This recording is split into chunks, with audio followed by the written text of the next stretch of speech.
Well, it's finally here. The Super Mario Bros. Movie was as mid as all get out, but it had some nice references at least. Might as well see how this one is, especially since Galaxy is my favorite game. I mean, it can't be much worse, right?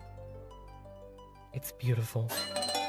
Okay, this movie is something. The first one was a very average Illumination film that happened to have some cool references and a funny original song smushed in between all the licensed music and dumb jokes. Then, the sequel comes along with the audacity to call itself a Galaxy interpretation. Let's see if it can compare, shall we? Let's start with the plot. The story here is nothing special, but it is much better than the first one because it really feels like Mario. There's no weird scenes with the human world, and the dialogue is a lot better too. It's not amazing, of course, but it's certainly improved. The first film had a lot of neat references, but they also just felt like fan service. This one, while clearly doing the same thing, just does it so much better. Starting with the Mario references, of course, there were lots of Galaxy bits. We had those bots from Wowie Base Galaxy, and a bunch of monkeys, although no chimps, sadly. Piantas and Ninjas made some nice appearances, and Wart as a crime lord was just really funny to me. Then we have the non-Mario references. The first one had a random Pikmin statue in the background, but this one straight up has actual Pikmin show up in Olimar's spaceship, which I just think is really funny.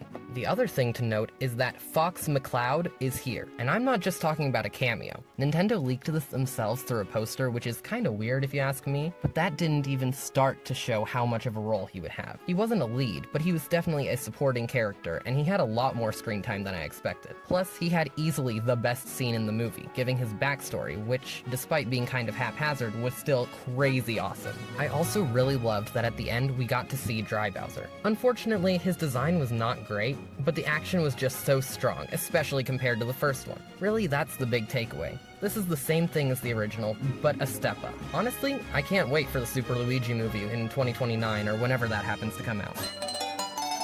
As a piece of cinema, it's a 5 out of 10, but as a giant pile of references that had me grinning like a little tiny toddler, 11 out of 10. But that was just my opinion. What are yours? Let me know in the comments. Hey guys, Editor Kale here. Thanks so much for sticking around to the end. I know this wasn't much of a first long-form video, but I just wanted to go ahead and try it out with something I felt comfortable talking about. I really appreciate the support of anybody who sat around to watch this whole thing, and hopefully it wasn't too boring or messy. I don't really know how to lay these things out yet, even with short forms, and I've had more practice with those, of course. Anyways, all that to say, thanks so much for sticking around, and Mr. Gris for Smash 6. Have a good one, you guys.